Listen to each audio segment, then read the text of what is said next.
Dave. Ian. Dave. Internet watching us. Dave. Welcome, everyone, to the TeamClearCoat podcast. We're an automotive podcast. Allegedly. We are going to get to our interview with Alex Roy in just a second, but we wanted to introduce ourselves, and we didn't get to plugs, so we wanted to plug Alex, where you can find Alex Roy on Twitter, at AlexRoy144. He is the editor-at-large at thedrive.com. He also has his own podcast called Autonocast, and that's autonocast.com. You can get that link on his Twitter account as well. And you can find us, all of our particulars, at teamclearcoat.com. Please enjoy this great conversation we had with Alex Roy from a storage unit on the floor of the New York Auto Show. We had a fantastic time. We could talk to him for hours. Yes. It was amazing. Amazing. Alex, we seriously love talking to you. All right. We won't stand in the way of you anymore. Enjoy. Ian. Dave. How's it going, buddy? It's going great. We have with us in the blanket fort via Skype, via Mitsubishi storeroom at the New York Auto Show, Alex Roy. Hey, guys. Hey, how's it going?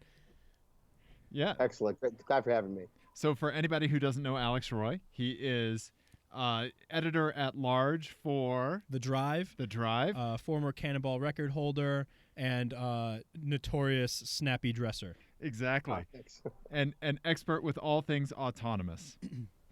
If anyone can be an expert, because it's amazing to me how many people I meet in sector executives at car companies who have no idea what they've invested $1 billion in.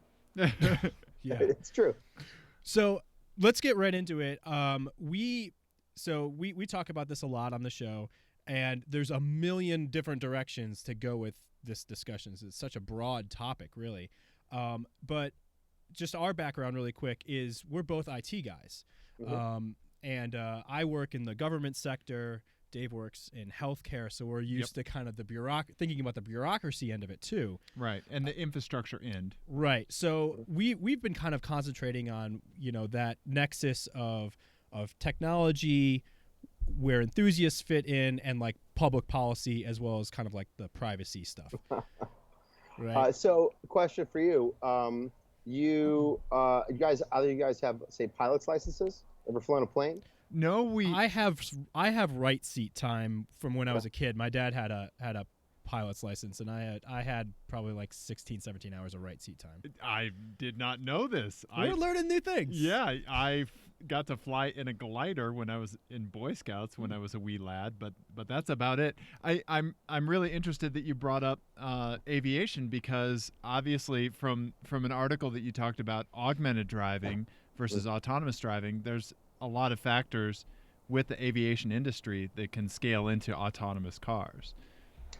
Yeah, I mean, I just today, Captain Sully, whom I interviewed a few weeks ago, retweeted my article where I suggested that semi-autonomous driving was a mistake, or at least it's not as good as it could be given the underlying hardware and software, and that the same hardware applied to augmenting human driving would be safer than having a semi-autonomous solution.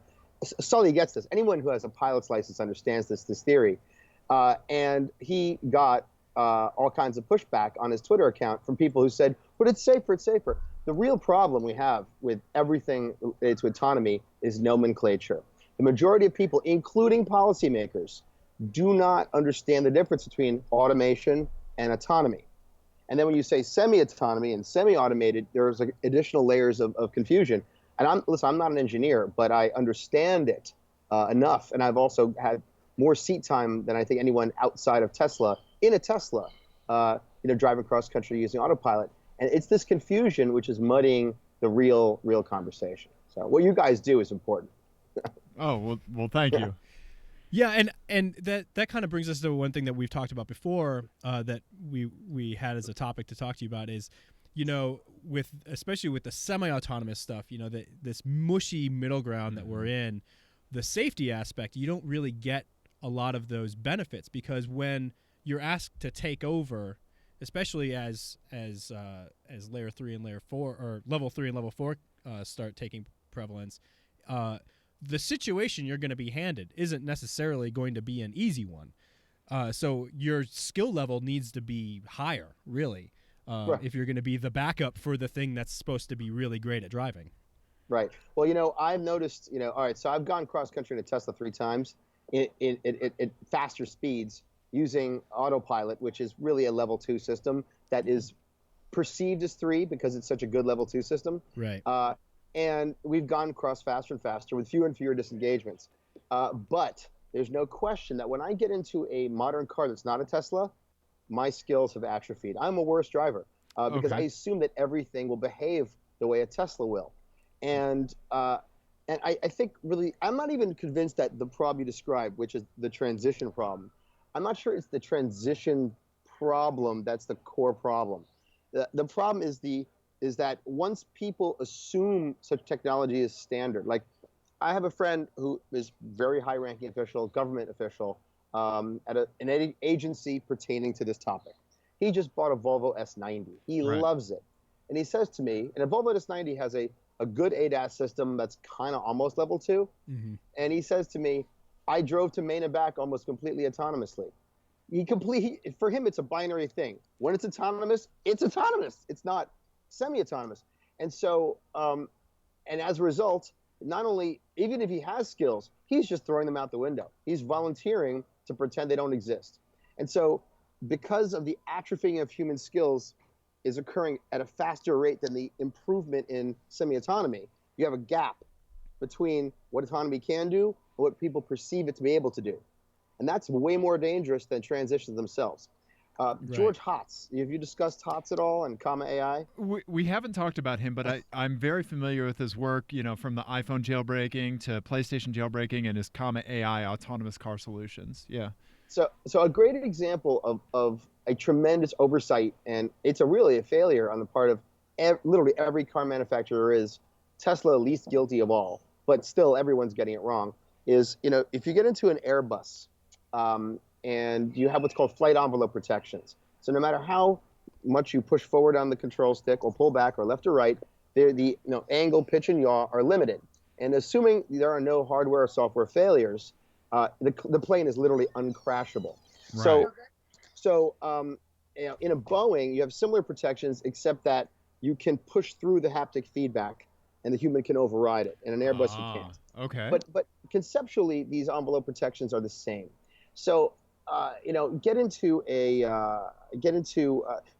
Airbus, should there be a hardware failure, the system kicks down from what's called normal law to alternate law. That means there's been a hardware or software failure, and some aspect of the flight controls must be taken over by a human. So that is as close as you're going to get to, I guess, a transition in a plane in terms of as a corollary to what we talk about in cars, semi-autonomy. In a plane, the transition from normal law to alternate law is pretty fucking clear. But you get into anything. I mean, literally any car made, even a Tesla, and those transitions are not clear. There's no transition warning system. There's a little engagement icon, a tiny little green wheel on the bottom of the dash, and maybe that's it. And in a Volvo, it's not even audible. In a Tesla, it is. Oh, and to Tesla's wow. credit, to Tesla's credit, after the fatality and some other incidents, they upgraded the system to include an Airbus type lockout. So if you have 3 hands-off disengagements, the system will not let you re-engage autopilot until you stop the car. Oh. And the whole dash will start flashing. Now, in a Mercedes or a Volvo or anything else, there isn't even a ring or a buzz, nothing. It's just a little icon that just goes out. Wow. And so transition warning systems are a critical feature, which must, in order to make humans capable of taking over, they have to be notified. And so the manufacturers have done literally no work in this area of any value. George Hotz, the reason I bring him up, and I imagine your audience will understand this, most audiences won't, he is probably more advanced, at least in what I've seen in a transition warning system, than any manufacturer.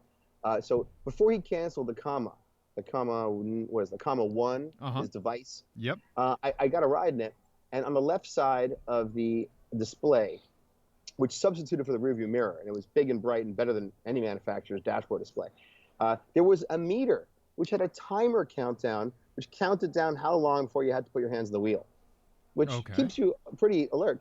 and the meter would accelerate based on whether you were in turns and speed.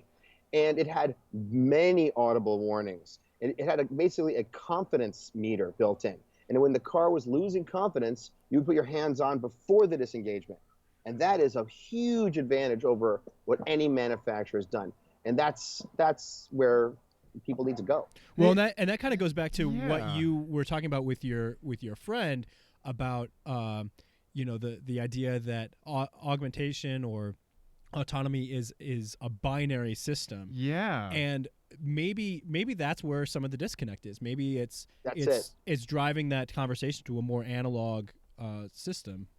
You're absolutely right. I mean, augmentation uses all the hardware of autonomy, but it provides a behavioral floor to the automation above which the humans must always act. But for augmentation to work, there must be mandatory hands-on functionalities. Right. And the instant that you take your hands off, the car will stop, which is probably what cars should be doing today without any autonomy. Right. We complain about Right. Tesla's failures, but they're not failures. They're failures of a human to understand their own skill deficits. So in IT, I have this motto, and I live by this motto. I firmly believe that whenever you're experiencing something weird, like some server is quote unquote freaking out, that the system is always behaving as it was designed to behave. Right. We're just not getting the behavior that we expect. Yeah. Right? And so we have to figure out what that discrepancy is between why we are not getting the behavior we want and what we need to do to get that behavior. Problem exists between keyboard and chair. Yeah. Yeah, always. I mean, technology is only as good as our understanding of it. Yeah. And everything else is a lie we tell ourselves. Yeah. Well, and it's interesting that we seem to have, like, people seem to have that comfort level with like, oh, things aren't going to always work out with technology, but once those same principles are applied to other things that they're used to just working without thinking about it, that they can't apply those same principles to cars or to Internet of Things when vending machines get Internet of hacked. Things, oh, man. Like, that's the worst thing in the world. Oh yeah, Internet of Shit for sure. Yeah. I love that Twitter account. Yeah, absolutely. So just to kind of take a little detour, on our show we play a game called Fmk Cars. It's the game Fuck, Marry, Kill, but with cars. Okay? And so normally we give you 3 cars and you have to assign FMK. Fuck means you get to drive it for a day. Oh, go ahead. Well, I was just saying, I warn you, although I'm super into cars and I super into autonomy, I only drive old school analog cars. I don't like new cars, but try me. Go ahead. No. I think you're going to dig this. So because this is obviously catered to you. This is going to be in the vein of your expertise. So anyway, so F is you hit it and quit it. You get it for a day. M means that's your daily driver. That is what you're living with. And K means you're killing or crushing that scenario. So in this one's called, we like to title these because we have too much time on our hands. This one's called Code Brown, insert 50 cents to continue. And so I don't know how familiar you are with video games, right? Or specifically older games. I played Civilization, every generation of Civ. I mean, almost into a drunken stupor. Ian, SimCity, every generation, Civ, and now it's a war game, Red Dragon. So I'm deep. It's Railroad Tycoon, Sim Earth. Okay. There you go. So. Okay. All right. This are we friends now? Are we all cool? Oh yeah. We're doing good. Yeah, you and Ian are fast friends. Yeah. Okay. So in this one, you have a Tesla Model S, right? And I mean, it doesn't matter, battery pack, whatever. But what we're talking about here is what happens when you have to take over. That transition. That transition, that disengagement, right? Mm-hmm. And how you interact with the car from there. So in the first scenario, coming out of autopilot, it's going to put you in a Mario Kart type situation. You don't see reality, you see Mario Kart, but you have to steer your way out of it and drive it like that. Okay? Like on the display on the inside of the Tesla. That's all you have to go off of, just the display in the Tesla. You're Right. playing Mario Kart, but it's your life. Yeah. The second scenario is Ironman Ivan Stewart Super Off-Road. I don't know if you remember this game. it had a kind of a top-down view, and you had a nitro button that you could keep hitting and go blasting over the jumps. Yes, I know that game. Okay. So when something happens, the windows black out, and you have Ironman Ivan Stewart. Lastly, is Grand Theft Auto 4 or Saints Row, something like that, like that third person type of view. So if you're picking FMK, which scenario would you like more? Definitely the Grand Theft Auto scenario. Okay, all right. That's just, it's just my, I just really like punching hookers. That's all. That's going to be the title of this episode. Alex Roy talks about why he likes punching hookers.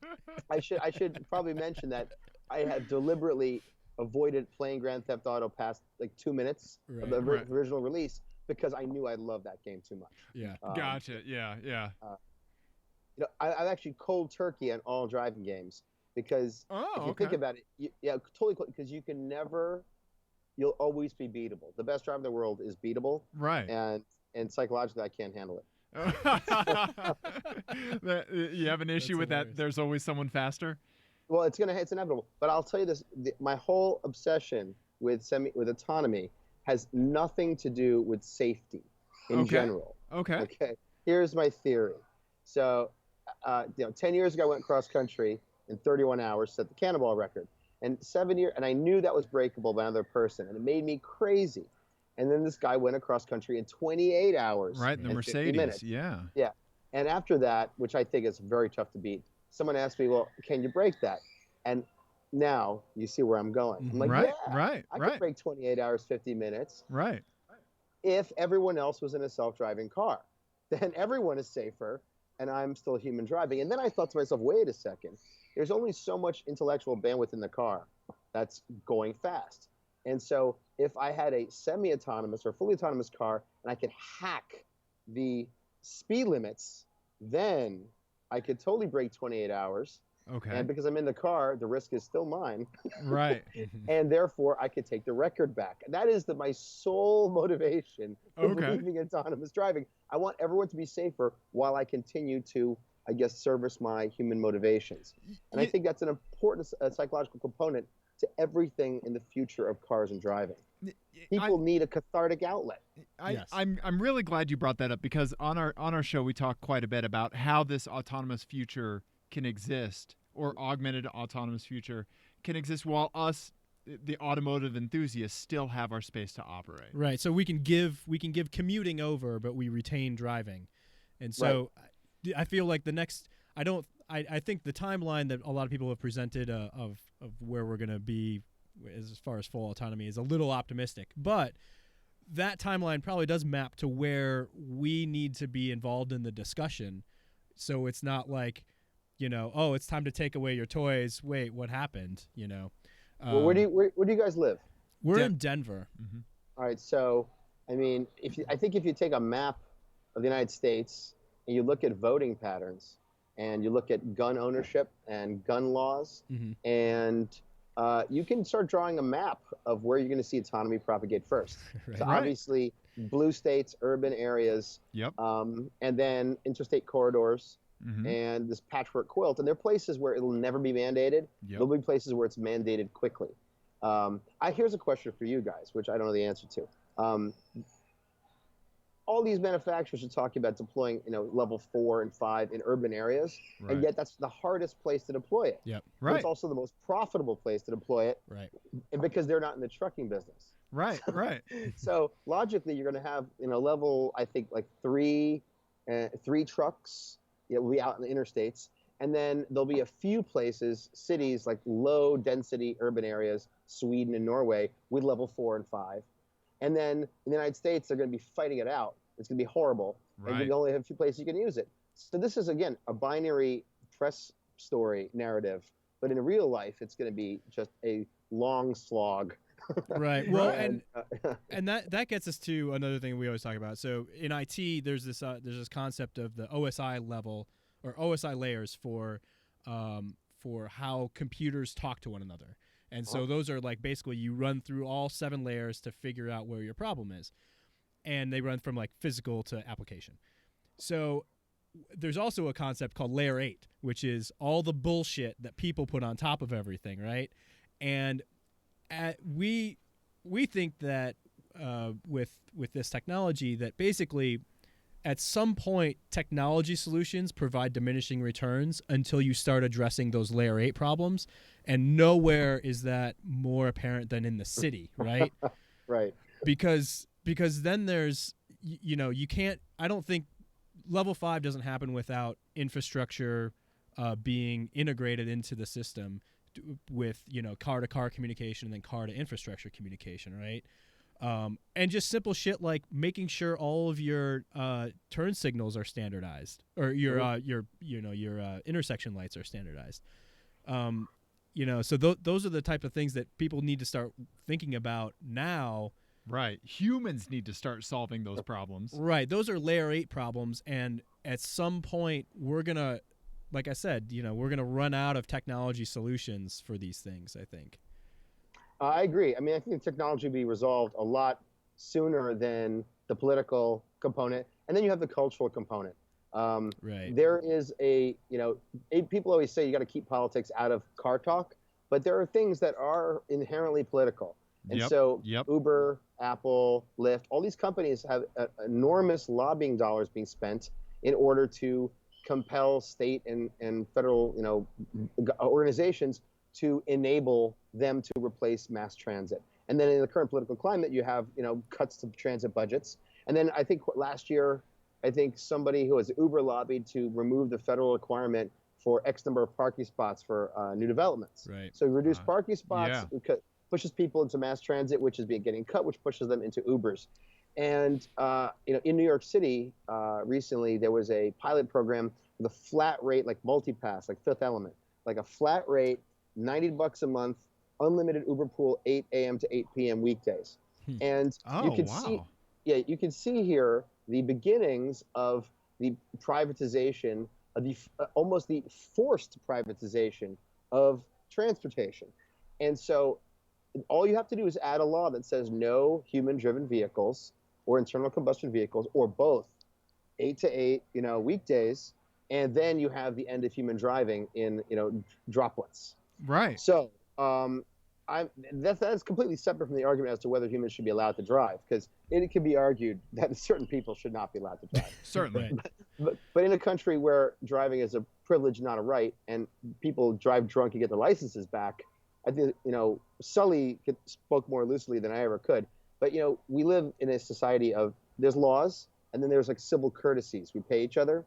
And if everybody drove the way they wanted to, if we didn't have just a common belief system in terms of behavior, nothing would function. Right. Nothing. Right. And so people need to be really realistic, but not just what tech can do, but about what level of death they're willing to live with. And clearly, people are willing to live with 35, 40,000 deaths. And they may not be willing to give up their freedoms to reduce that number to 10. Right. That's the friction. I don't have the answer. Although I think we need a human driving association like the NRA, and I think that association should aggressively embrace higher licensing standards ahead of regulation. There you go. Yes. That's my belief. Yeah, as long as it doesn't turn into the NRA where we end up just protecting manufacturers. And really are an enthusiast advocacy group, then yes, I would agree with that. Yeah. Well, I mean, there's something weird's going to happen. It's people say driving is like smoking, but it isn't. It's really more like gun ownership without an amendment. Yeah. Because there are people who believe that they have the right to kill themselves in a car, Right. and how do you convince them otherwise? But there's a deeper thing. A lot of people, there was a time, in society when, or the rite of passage was kill a lion, or, Right. or get a spear a shark, or, hunt, or kill someone, in combat. And so in the first world, certainly in America, what is the rite of passage? It's the driver's license. And it's the first, kind of literal and figurative, cathartic aspect of freedom. Like in your hand, it's a card. It means everything. Right. And so if you take, the way people drive says as much about them as what they drive. In fact, it's like two axes of the same, the same need for expression of the soul. And so you could take away, if you take away people's freedom to choose to drive at all, how are they going to express their angst in the morning before they get to work? They're more likely they didn't get to work in a bad mood. They didn't get it out. Right. Right. There's something deeper and more fundamental than what investors in Silicon Valley are thinking about here. So. Well, and I want to circle back to one thing that you talked about, because this was a topic that came up on the drive recently. Of you mentioned that people complain about politics being brought up in car discussions, and we've talked about before how that seems just super absurd, since our hobby is the most like inexorably tied to politics of any hobby in the country. I mean, everything that we have for cars, especially post-war, is because of a political decision that was made, right? The reason we can't have skylines or whatever it is, it all goes back to some political decision that was made. So I always think that people are being really hilariously naive when they say stuff like that. Yeah, so do I. I mean, I try to not attach these debates to individual politicians, but kind of to general political themes. Mm-hmm. But the left and right, like notions of like liberal and conservative, have almost no meaning in this space because they're inverting. They're inverting rapidly, and they're trading places. So it's almost irrelevant. If you're, take the time to pay attention to what is actually happening, you can see the problem is above politics. Right. Well, and to accept in technology and versus safety. That's what it is. Well, and I would advocate for people thinking about when they hear the word politics, really kind of thinking about the word policy and not religion, which is sort of like where we're at in the country right now. But that's where like these Tesla guys, every time Tesla has a fight with a local franchise dealer network, it makes me ill. I have really good friends who are Republicans. I have great friends who are Democrats. But in was it Michigan? Like, all these dealership associations, their argument is always the same.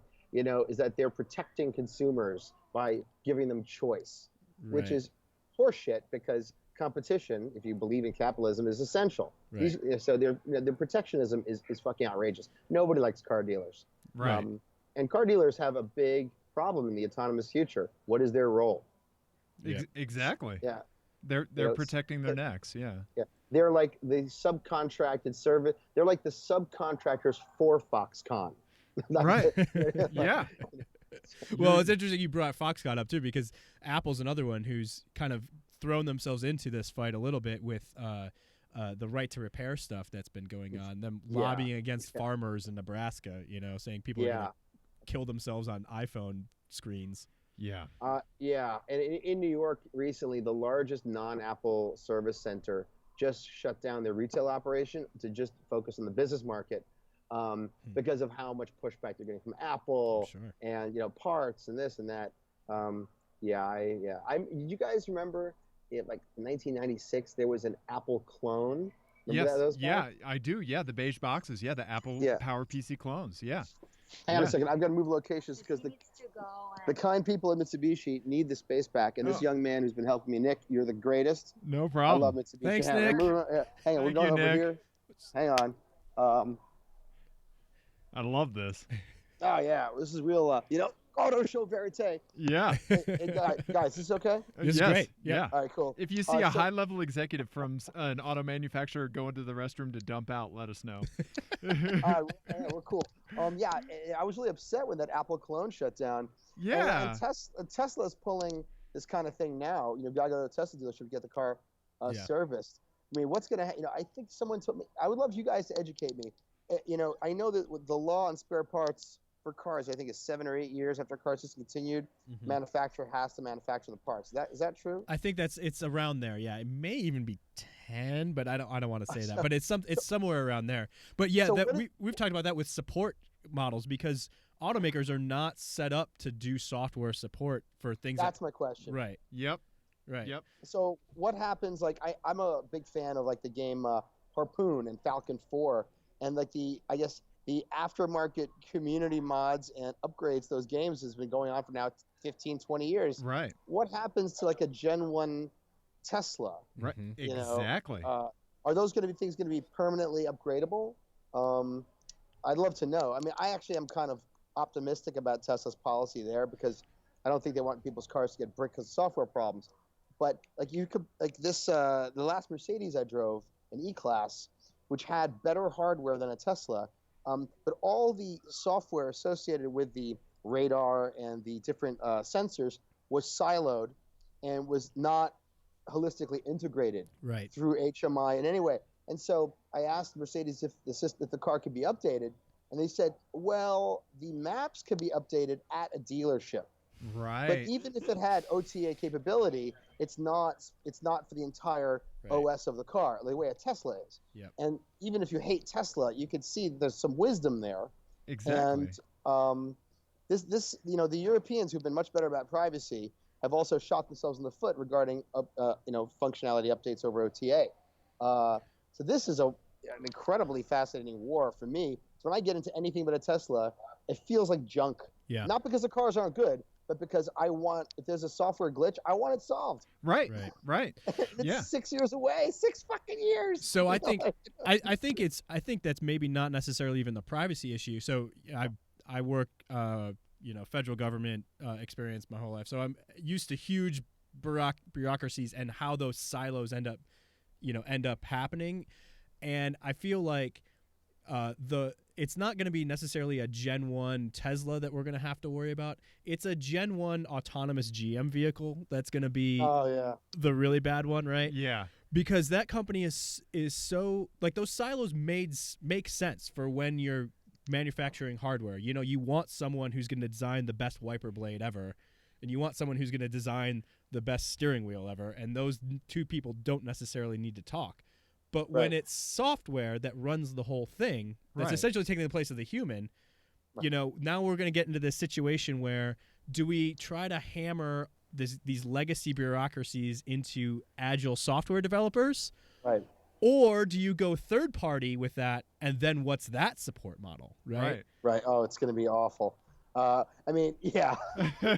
Right. You can imagine. I mean, I'm trying to think of like weird, crazy edge cases.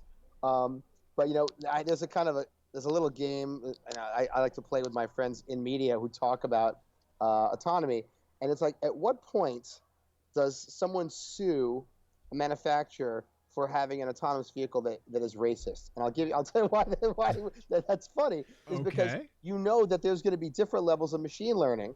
Right. Okay.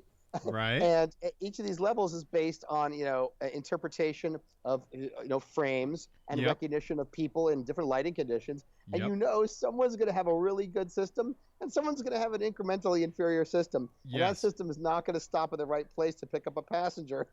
And that passenger is going to be black, and they're going to be like, what the fuck? Well, and so, how do you update that unless you have fully connected your machine learning and you start spitting out like 10 million more face images? Yep. Yeah. HP actually had that issue. They put out this version of their webcam software a few years ago that would track people as they moved left to right. And then there was the black guy that came into frame, and the camera was not moving whatsoever. Nothing happened. Yeah, racist ass HP. Yeah. That's why we have Lenovo's.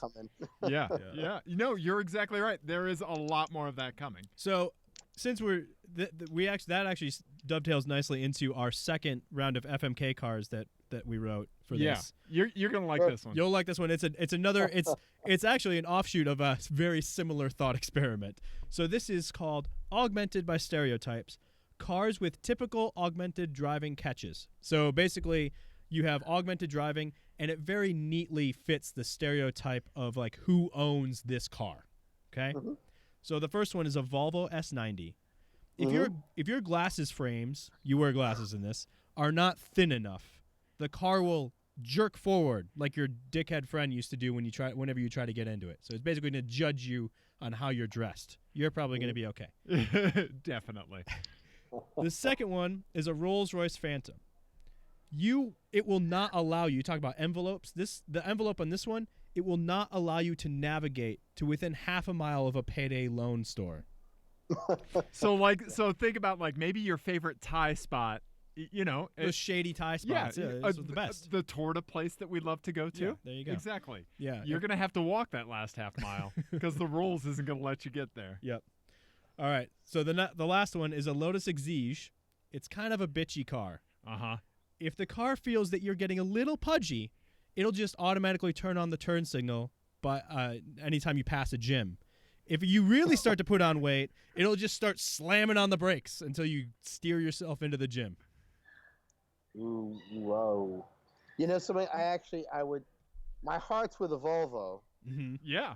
But I would take the Lotus because people who drive too much get lazy and unfit, and I'm one of them. It's true.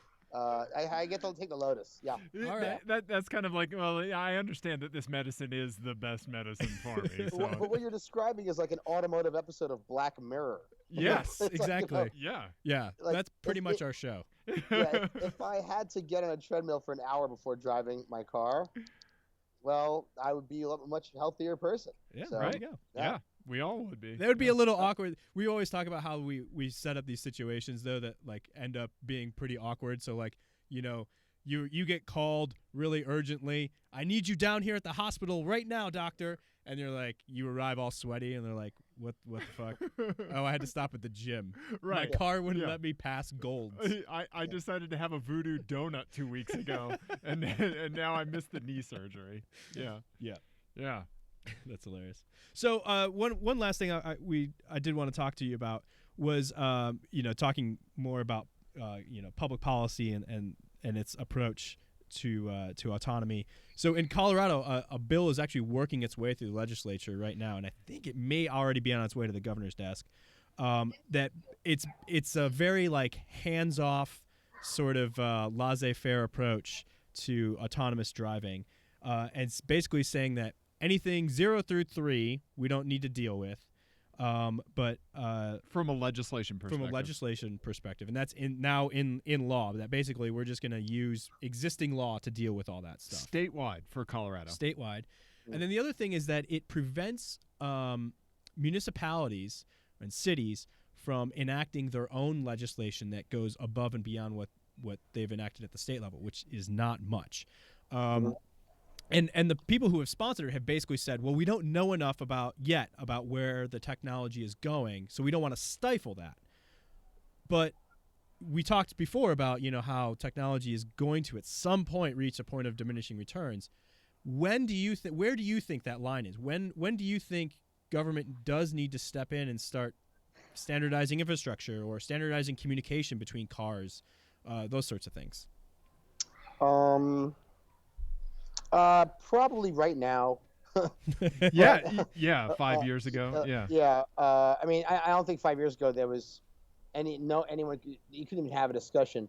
I think they should probably start by standardize. Well, first of all, if you go look at the SAE automation level chart, and you look at the definitions of 2 and 3, they're almost identical. Yeah. I'm actually unable to explain the difference between 2 and 3 using the definitions they provide. Right. And actually, I don't think no manufacturer advertises their technology in the marketing materials as on that level chart, right, which indicates the irrelevance of that chart.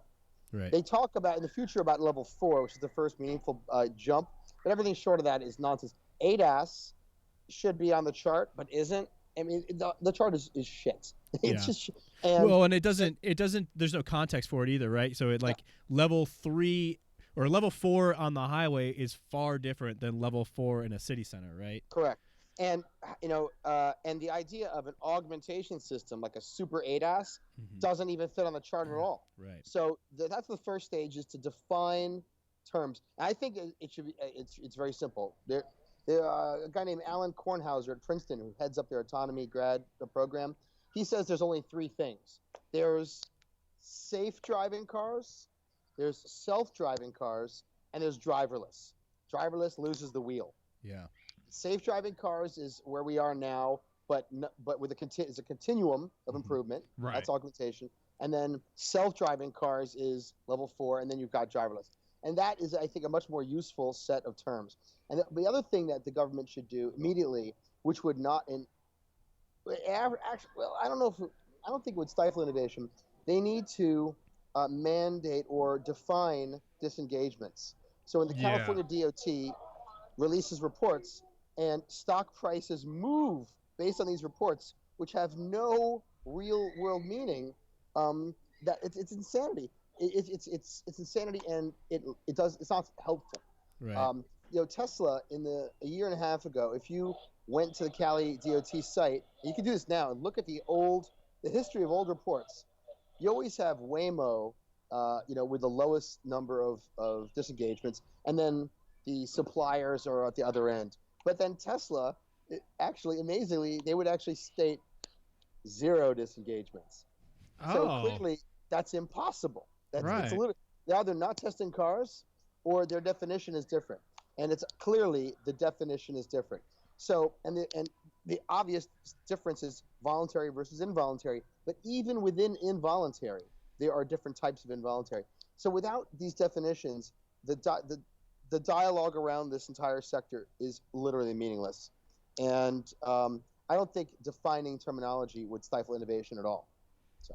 Yeah. Well, and I think this is another good place for enthusiasts to sort of start helping to drive the discussion a little bit more, because obviously automakers want a lack of regulation, right? Because somebody wants to develop the VHS while someone else is working on Betamax, right? Especially when it comes to like car-to-car communication and stuff.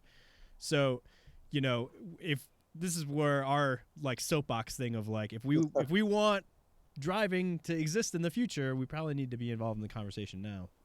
Yeah, I totally agree. Using as Pepsi said, join the conversation. Hashtag.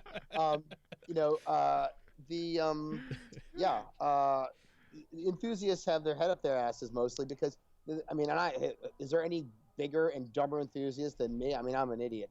I love human driving, but the only organizations we have, the SCCA, and then the local CCA chapters, which are fractured in brand verticals, are not operating on a political level.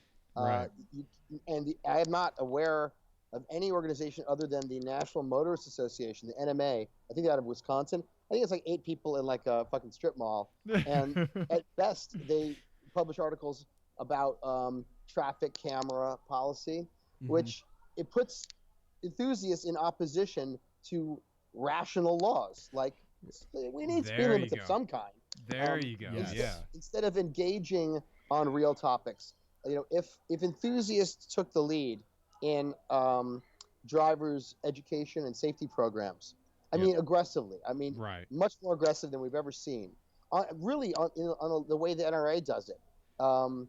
And it's ironic that the NRA is protected by the Constitution and yet is still so aggressive in defending it, whereas human drivers who have no legal protections from losing their licenses in the future are so lazy. That's incredible. And I always say to good kids who like to street race, meet me, and then they say, "Oh, Roy, I want to do what you did, the cannonball and X, Y, and Z," and then they brag about getting tickets. I say every time an enthusiast gets a ticket, they are putting a nail in the coffin of all human driving. Right. Because they're feeding this machine, which exploits one of our pleasures, and by catching us when we're weak. Yep. Right. And that is, you don't need to be a libertarian to agree with that. So. Right. Well, and I think that's exactly right. And I think, one of the other things that we need to, we've done, I think, as enthusiasts, a good job of pushing back against the street racing thing and kind of, adding to that stigma a little bit. And I think political disengagement, or even a little bit libertarianism, we probably need to address that as well. Like, we can't all be thought of as like Jeremy Clarkson's, we all can't have that attitude, or our toys will get taken away from us, whether it's for climate change reasons or autonomy reasons or whatever. I'll leave you with a very brief data point.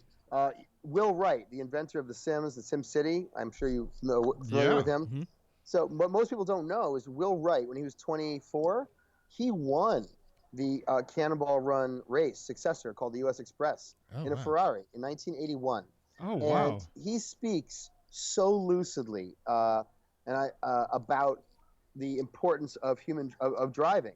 And he said that he claims that driving a car well is the purest form of and was the original man-machine interface. Because when you have a car accident, you don't say, "My car had an accident." You say, "I had an accident." It's a seamless relationship with the vehicle, even if there isn't a seamless relationship with the vehicle back to us. we feel it, the vehicle feels nothing. Right. And that relationship is decreasing with the rise of technology of any kind. And yet, our ability to use machines well is something for which we derive analog and emotional benefits. Yeah. So no, and that's great. something we shouldn't lose. So That's very well put. I like that a lot. Yeah. Yeah, thank you so much for coming on. And Yeah. I know it wasn't the most convenient time as you're sitting on the Oh, yeah, floor by hey. the bathroom. I love it. No, we cannot thank you enough for this. Yeah. You can. You come to New York, we'll go out for drinks on me. Vice versa. And if I come to Denver, we're going out. Yes, Definitely, for sure. Definitely. If you're setting another transcontinental, speed record, let us know. We'll stand by the side of I-70. And actually, yeah. I want to give one shout out to someone you should meet. Do you know a guy named Chad Phelps? No. This is a buddy of mine. Lives in Denver with a car collection. Who's also a deep tech guy.